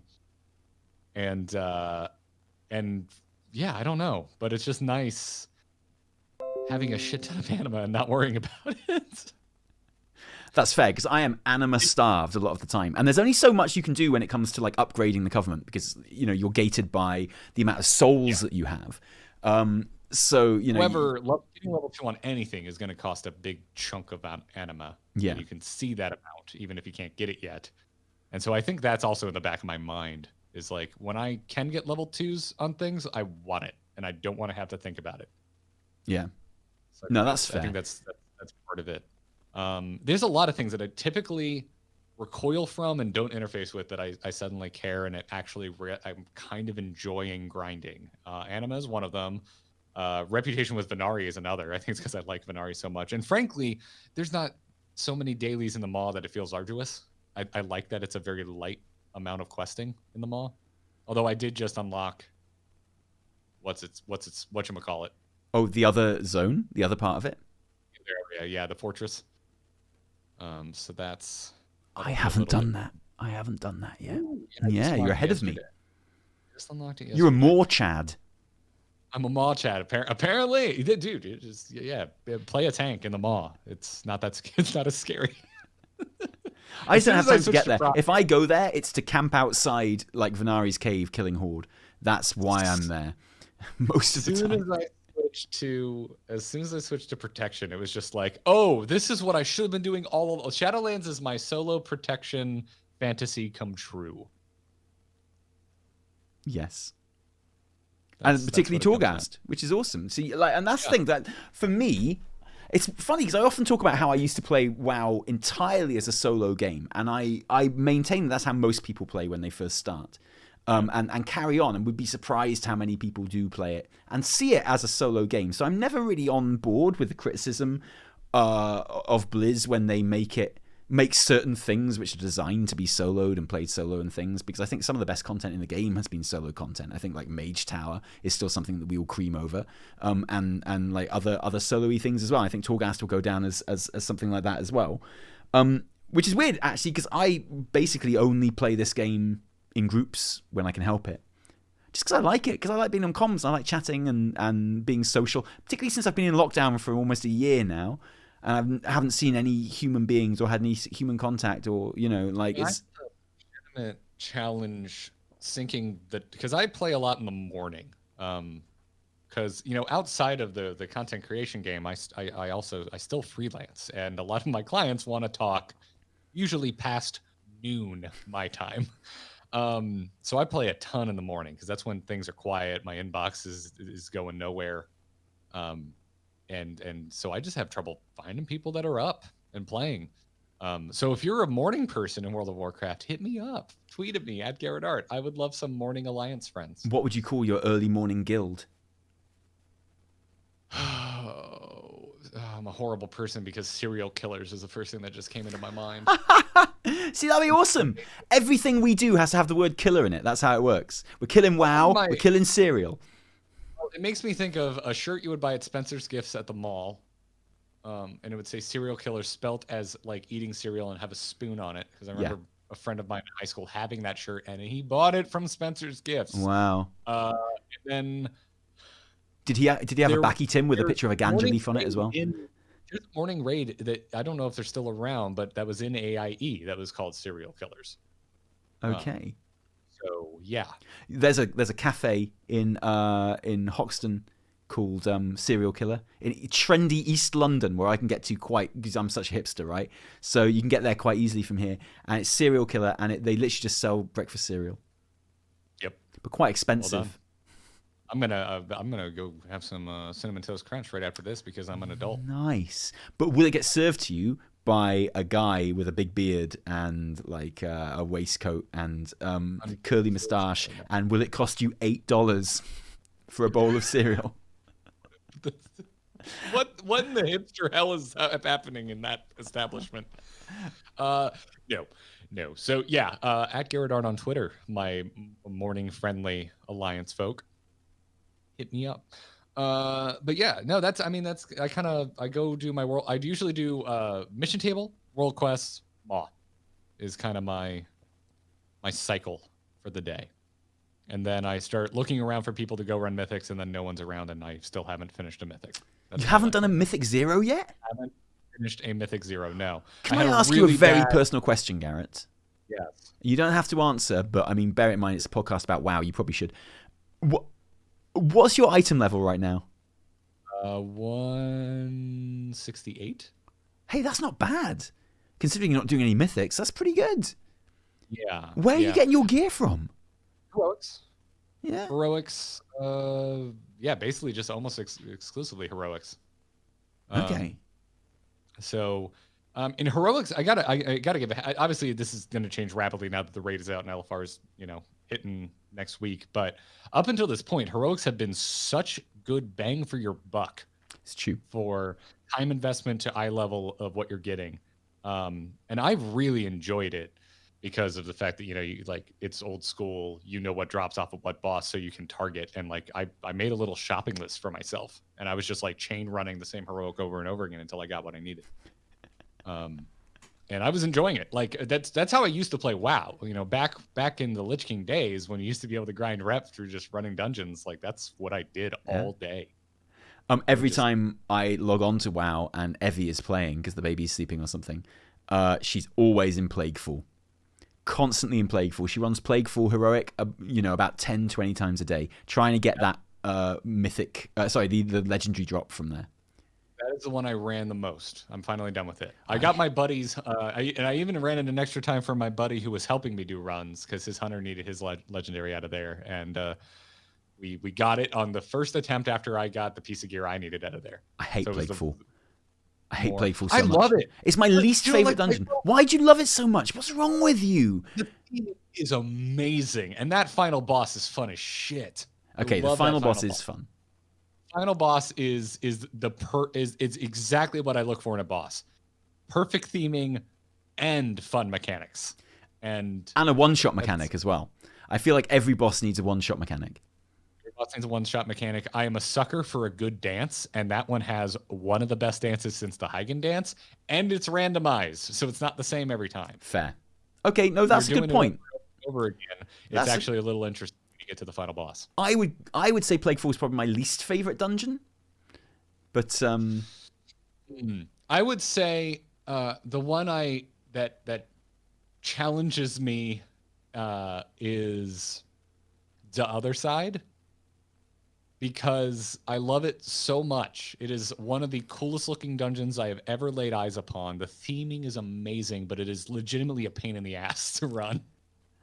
Yeah. Like anything with a kind of an assault course gauntlet on it. I'm never a huge fan of, but it is so cool as a dungeon, and the dialogue happening in there, and it looks so amazing. And do you know the best thing about that dungeon, Garrett? And this is probably something you didn't know because you're not raiding Chad like I am. Okay, so you know that broker boss in the Ardenweald zone. Yes, the only one that has fast travel back to the front when you kill it. I'm glad you mentioned the fast travel, Garrett, because that's what this is about. But did you know that if you click on that fast travel orb, when you're mounted, you and your mount fast travel back to the front. So if you happen to be riding a long boy or a hippo, then you get a flying hippo for about 9 seconds. And it's everyone's dream come true. If you're riding a long boy or a hippo and you click on that orb, and I promise you this is going to make your life so much better. And the other side is going to become your favorite dungeon now, because you'll always be looking forward to when you've killed that boss and you get to mount up on your most hilarious looking mount and you get to fly for a little while, and it's just wonderful. Because the little legs are all like... I'm going to have to do it on my frog. Because I didn't get a single frog. You're going to thank me for this, Garrett. We're going to come back and do this episode again next week, and you're going to be like, you know what, Tally? I was wrong. The other side is the best dungeon in the world, and you were right. My life has changed. Now I only run the other side, and there's not any loot that I want there. It would just add a teleport to the other 2 wings, it would go such a long way to making that dungeon more bearable. Yeah, I mean, they all have like a little shortcut, but it is always a long run back. Yeah. I don't think her car does actually. No, yeah, her car, you're just walking back. Not have a shortcut. You just have to walk your ass all the way back. Yeah, and it's rubbish. Also, they missed a major opportunity after you beat the Mana Storms to make the Mario pipe sound when you jump down that thing. Yeah, the Mana Storms is one of those fights, and obviously I have done it on Mythic, and I have done it on Mythic Plus as well. But the Mana Storms is one of those fights where I still can't tell you what the mechanics are. I still don't know what the mechanics for that fight are. I can't tell you what they are. I have no idea at all. Like, I've done that fight so many times, I still don't know what's going on. Are you looking up Wowhead right now? I see typing motions going on. Are you? Oh, no. I was fixing my mouse because I moved it with my hand and it went away. I couldn't reach it anymore. No, the Lord. I think Bronsanti makes a vague allusion to the fact that they pledge themselves to him. Oh yeah, no, I know what's going on in the lore. It's the mechanics of the fight I don't understand. Oh, you click on the friggin' bombs, you idiot! You're one of the morons that I can't stand in my group. I don't know what's happening. I don't know what I'm supposed to do. I know what's happening. I'm too busy indulging in all the lore and enjoying it. I'm just like, yeah, you know nice. How sick of, as a tank, having to walk my ass over and click on one of the bombs because if I'm lucky, one other person knows to go click on the bomb that Maleficent puts out. Okay, do you know what you've the mechanic you've just described? Do you know what my brain is telling me? That is not a healer mechanic right there.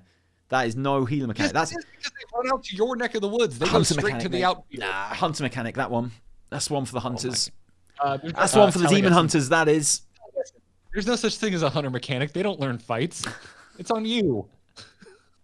That is not a healer mechanic. Nah. Sorry, mate. No bomb defusing for me. No kicking footballs in the Goblin Dungeon in BFA. No clicking on bombs. Absolutely not. That ain't no healer mechanic.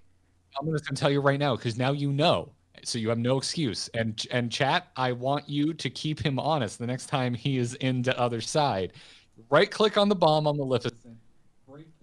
I'm really sorry. You seem to have your volume seems to have just gone off there. I don't know what's happened. I think we're going through a tunnel. I don't know. I mean, your mouth is moving, but I can't actually. You forget this show is on my channel now, and I can actually just turn off your sound. I have actually turned off your sound. Yeah. Interesting. Okay, now you're back. So that means. This is interesting because that means the video audience gets a different experience than the audio because the podcast version. This is good. It's like a special edition. Choose your own adventure. You can have the version with more Garrett or less Garrett. Do you want to criticize the healer for not clicking on a bomb? Turn to page 256. I don't want to think about how many people who would probably prefer the lesser Garrett version. There's no one I know. So anyway, yeah, the bomb mechanic. That's good. It's really interesting that I know about that now, and now I'll definitely do it all of the time because that's the kind of thing I do. Even though it's not a healer mechanic, Garrett, I'll do it. Just like I always read up on bosses before I go into a raid. And just like I have voodoo installed. Okay, so in our guild, it's for our Chad raiding guild. It's literally guild policy, and I think this is a hangover from like the old guild leadership that I kind of led a coup against. But it's policy that all healers have to have voodoo installed, which is why I don't stream the raids because I don't want anyone to see what my raid setup is. Oh, you liar! Everyone knows I don't have voodoo installed. Everyone who installs voodoo? Who has voodoo installed? I use the frames that I like, but obviously, if I'm asked if I have voodoo installed, I'm like, yeah, obviously. But do you know when it's actually really awkward? Is when I can see debuffs that don't appear on voodoo, and all the other healers I don't even see that appear. Like, how come you know when that thing pops up, Taliesin? I'm like, I must have just configured voodoo differently to you. Must have just. Oh my god. Well, I hope no one from your raid is listening, and I definitely hope there's not currently over 600 people watching live that could inform someone how to build this. They need me. I'm such a Chad healer. They can't do anything. What are they going to do? Get rid of the disc priest? I don't think so. Yeah. Yeah, the other priest in our guild would love it if they got rid of me, so he could play disc then. It'd be amazing. So the reason I'm in this guild, I might have told this story before. The reason I'm in this guild is I was looking for a guild to join when I started on EU, and I was trying to raid on my NA account, and the timings just weren't working out. So I started an EU account, and I was like, right, okay. So eventually I found this guild. I was in a couple more before that, but the reason this guild had a spot for a discipline priest was because their long-time discipline priest, who'd been in the guild for like a decade, was unavailable for Hellfire Citadel because he was in a motorbike crash and broke both his hands. He's a guy called Sem, and I love him dearly because he's still in the guild, and we go on holiday together, and I know him personally. I count him as a good friend. But the reason they had a discipline priest spot was because he loves motorbiking, and he like goes on little tours and stuff, and goes on little trips, and he had a crash and he broke both his hands. Bad news for him, excellent news for me, because now I've got a spot in this raid, and they're like literally desperate for a discipline priest because it was kind of OP, and always is because it's Chad, and like that's how I joined. And then of course he came back in Legion. But in Legion, you couldn't have more than one discipline priest. Well, no, that's wrong, actually. In WoD, you couldn't have more than one discipline priest in a raid because the debuff that Power Word Shield put on a player did overlap with other discipline priest debuffs, so it just didn't work if you had more than one discipline priest. So he went holy when he came back. And he's been holy ever since, but I basically just pushed him out of playing disc. I just came in, he broke his hands, poor boy, broke his hands, couldn't play the game anymore. I came in, I was like, well, that's a shame, I'm taking your discipline priest spot, and also when you come back you can't have it back. So he's been holy ever since.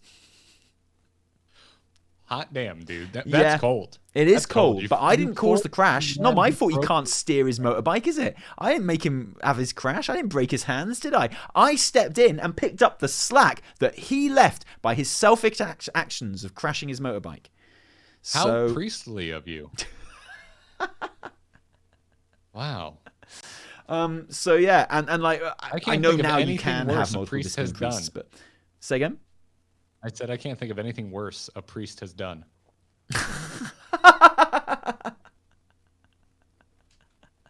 Me neither. I'm not specifying anything. Take that comment wherever your brain leads you.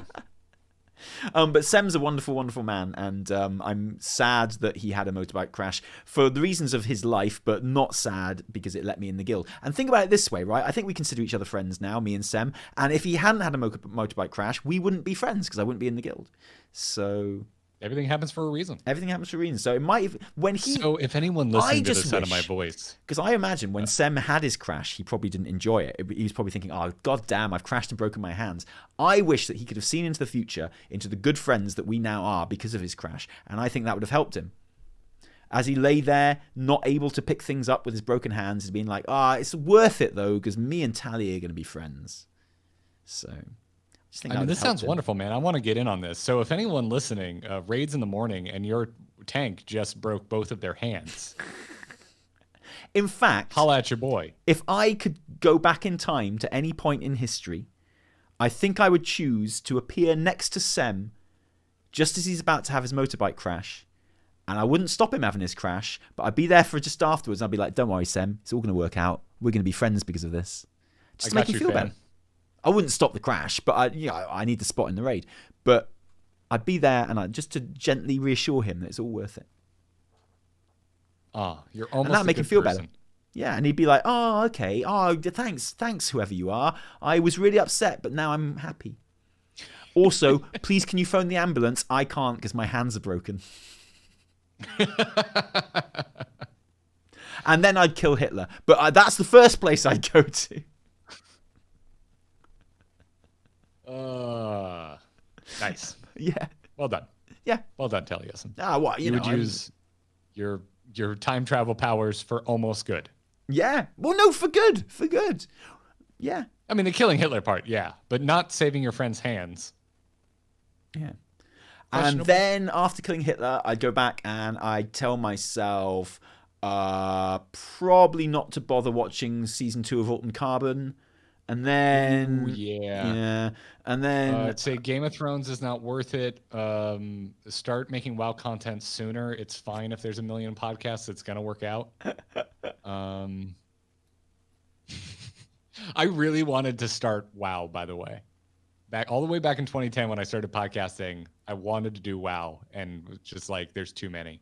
This is pointless. I gotta find another game. but now you have the best WoW podcast of all, The Instance. Yeah, and The also Instance. you're on this one. We thought of the same joke. I love it. Yeah. No, this show's great because it happens on time that I agreed upon, even if it's a little early, even for me, who I like to think of myself as a morning person. This is a little early even for that. But Yeah. No, I love this show. This show's great, man. I've been having a blast with this.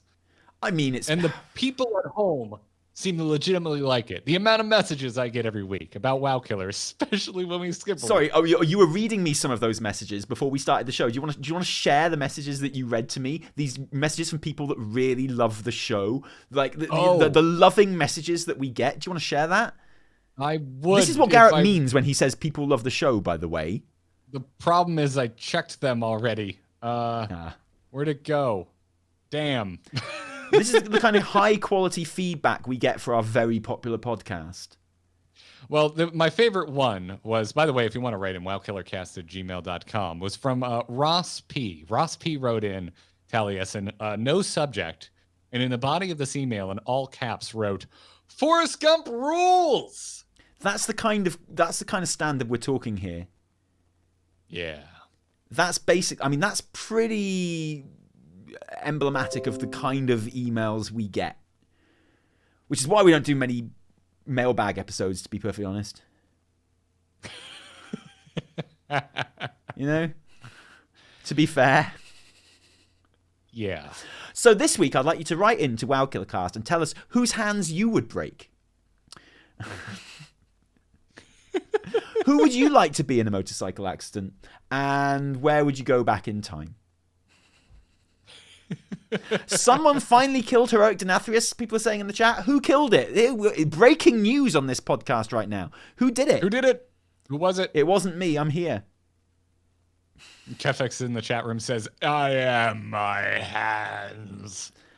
Yeah, this is why if you don't watch this show being recorded live, don't bother. You're missing literally nothing. Would you like to take one email? Because okay, yeah, let's do an email to finish up. Why not? Yep. Yeah, we'll do one. We'll do one because it plays to our egos and how obviously internet famous we are. Okay. So wowkillercast@gmail.com is where this comes from. And let me make sure okay. Ballasterian from Thrall US writes in, hello, Gary S.An., or is it Taliot? Blizzard recently announced. Sorry, do you have a vote there? Just Taliesin is fine. Gary Yessen looks more like a World of Warcraft name, but Taliot is easier to say. I like Taliot. It sounds kind of like costume drama on the BBC. House of Taliot. House of Taliot. Ooh, yeah. Okay, I like it. Anyway, Valesterian writes, Blizzard recently announced that they were adding new items in-game that reference certain well-known WoW personalities, e.g. the Des Mephisto gloves. Yeah, those are cool. I could not help but notice that there is, as of yet, no Taliesin, Evitel, or Garrett items in-game. How are you handling this obvious snub? Frankly, I think it is bullshit because there's a bunch of past instance hosts items in-game, and I don't know. Are there? What? Wait, so hang on. Are you the only instant host that doesn't have an item in-game? That must be embarrassing. I don't know if Randy has one. Randy makes WoW now, so I'm pretty sure there must be. Yeah, but there's a GURPS Perfect Arrow, which is a direct reference to one Scott Johnson of the instance, for example. That must be which nice. I got from that was in Draenor, I believe. I think it was a hunter trinket, but I got it from the salvage yard thing in my. I've forgotten that high quality WoD gameplay. Yes, it was almost as if putting a dumpster fire of garbage to salvage something meaningful in your in your game was a metaphor for the expansion as a The whole. best thing about the fire salvage thing was that the vendor was standing right next to it. So you'd literally go up to it, you'd burn trash, and then the stuff that you got from your burning of trash, without even having to move, you would then sell to the vendor who stood next to the trash fire. Yeah. However, I would like to point out that in vanilla World of Warcraft, and I have had this mailed to me in game more than once, you can get the Garrett family crest shield. Oh, that's cool. I mean, it's not a reference to you though, Garrett, is it? No, it is not. It is not. So that's the thing. It is not, because ain't no one know who I was. I'm quite okay with not having an item that I will never be able to get in game. That's nice, man. I'm not. I've got to sit there with my GURPS perfect arrow, which I did keep. If there are any devs listening to this show, and there probably are, in fairness, then I would like to suggest that if you are thinking of making an in-game item for me, or Evitel for that matter, please make one for Sem instead. Poor old broken hand Sem. And call them like Sem's double fist casts or something like that. Trying to retroactively get some goodwill after admitting that you're not sorry that someone had to break both their hands. I'm not. But I would make it easier for him if I could, but I wouldn't change it. So if you could have an item, though, what would it be? It would be either a bottle of wine. I think it would be a bottle of wine would be my item, like a trinket which was a bottle of wine with some drinking effect. And if I had an in-game character, I'd like it to be a Tuskar. I would love... I don't want an equipable item. I would like a toy. And I want it to be like Garrett's Perfect Pomade. And you right-click it, and it gives you a random different hairstyle. That would be cool! That would be my dream... my dream in-game reference to myself. That'd be pretty nifty. Yeah. Even though when I do this show, it's so early, I haven't done my hair. I'm wearing a hat, but you get it. I was kind of hoping, like after hosting the WoW Q&A, last year, they might put us in Shadowlands, but they didn't. So fuck them. That's why Shadowlands is the worst expansion.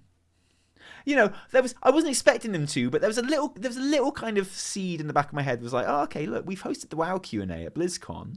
Maybe we'll get a little reference in game or something like that. But fuck all, there's fucking nothing in this game. The fuck. Remind me to add an explicit tag to this podcast. Ain't no way I'm going back and editing all that out.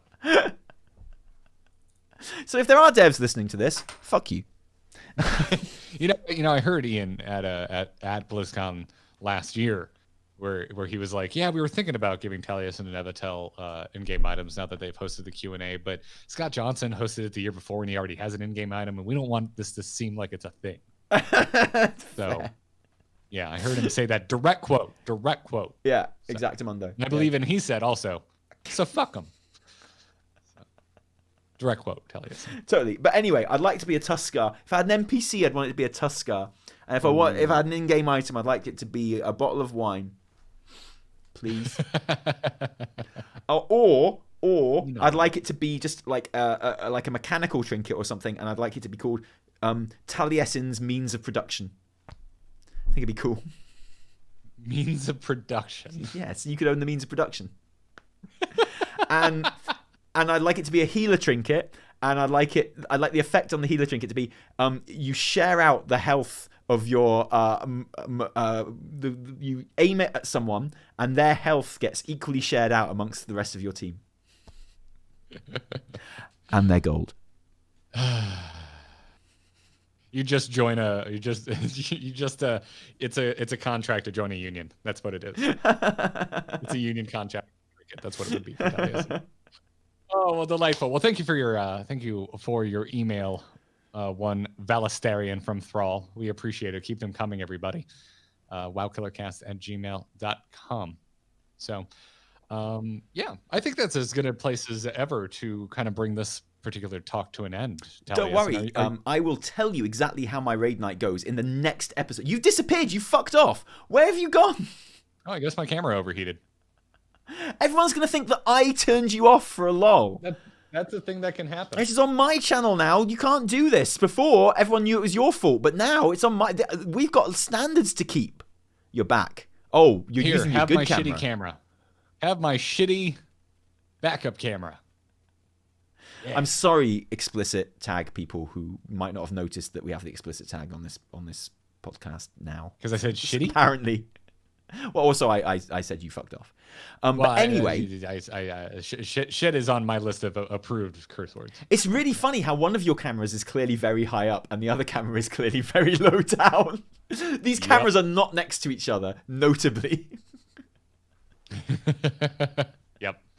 But anyway, this is awesome. Yes, I will tell you all about my my raiding adventures in the next episode. And also, if you join us on stream on this Twitch channel now, actually, we will be trying to get some viewer raids together as well, and we're going and do some normal and stuff like that. It'll be fun on my other characters, of which I have many. Wondrous. Yeah. Hit me up whenever you're doing that junk on NA. Well, yeah, actually, and we will be as well, actually, because I've got an NA character which I'm keeping up to date, supposedly, in this expansion as well. So, yeah, we'll definitely do that. You can do that. Wondrous, dude. You can join my guild if you want on Worm Rest Accord. Oh, that sounds fun. Yeah. Sounds like a good time. Ask me what my guild's called. What's your guild called? Means of Production. Oh, for Christ's sake. Well, folks, if you like this show, you want to get more of it, you want to stay up to date, you want to stay involved, you can follow it on Twitter at WowKillerCast. You can write in wowkillercast@gmail.com. You can follow it on YouTube over at youtube.com/wowkiller. Just WowKiller on YouTube. That is a And Taliesin, we are now the proud owners of wowkiller.net. We were going to buy wowkiller.com, but it cost $2,000. 2,800 and change. Wow. So if you want to play a hilarious prank on this podcast, you can buy that domain for $3,000 and you can put like porn on it or something. Please don't do that. Please donate it to a good charity. No, I put porn on the internet. Like, why not? I don't care. Put as much porn on there as you want. I don't give a fuck. Like, but also pop along to wowkiller.net and you can find links to all the different podcasty platforms that you can download this podcast on and listen to in your own time, so you never have to watch this absolute farce live ever again. Indeed. But Taliesin, before we leave, if folks are somehow unaware of the fact that you are a super famous World of Warcraft YouTuber, well, come and see it for your own face, and come to Taliesin and Evitel on YouTube. Like, just search for Taliesin and Evitel on YouTube. You'll find our channel. It's easy. And also, sorry, now Garrett's camera's frozen. It's just the funniest thing I've ever seen. Also, you can find us on Twitter at Taliesin Evitel, and you can find us on Twitch at Taliesin and Evitel on Twitch, and that'll do nicely. Thank you. Did you mute yourself in Discord? Because I missed almost all of that. Yeah, that's because you froze, and it was hilarious, and everyone's laughing at you in chat. Interesting. Well, for the podcast, could you redo that? I'm so sorry. Okay. Oh, right. Oh, yeah. Fair enough. Okay, so you can find me and Evitel, who is the talented half of the channel, at Taliesin and Evitel on YouTube, and you can find us on Twitter at Taliesin Evitel, and you can find us on Twitch at Taliesin and Evitel, which is also where you come to watch this show recorded live. Delightful. Check the schedule. And it's always on time. Yes, I can be found at Garrett Art on Twitter, which, again, if you're a Morning Alliance player, hit me up. Also, I've never done a super early AM raid, but if you've got one, let me know the time. I might be interested in joining up with you all. Other than that, emove.tv for this and every single other podcast that I produce. So go check it out. I think I will. Wrap it up. Thanks, man. No, you won't. I might. By the way, if you want to blast from the past, everybody, you can go find the I'm not currently producing it R2T2 podcast. There's an interview with Taliesin and Evitel on there from years ago. Wait, hang on. Yeah. What? Oh, I remember that. That was literally years ago. It was. I think it was right after when we first met at BlizzCon 2018. And you used us to jump the queue. You used us. You were like, "Oh, hey, Taliesin and Evitel, can we chat to you? It'd be nice to meet you. Oh, I guess we're in this part of the queue with you now." Yep. And lo, podcast was born. I would defend myself that was not my intention, but more people showed up and also cut the cue to start talking to you. And we kind of just, went with it. That's how it went. Yep. So anyways, hope you enjoyed the show, everybody. We will see you most likely in a week's time. But until then, I think we'll go back to our usual Wednesday recording slot next week, so be there. Yes, that's the plan. That is definitely the plan.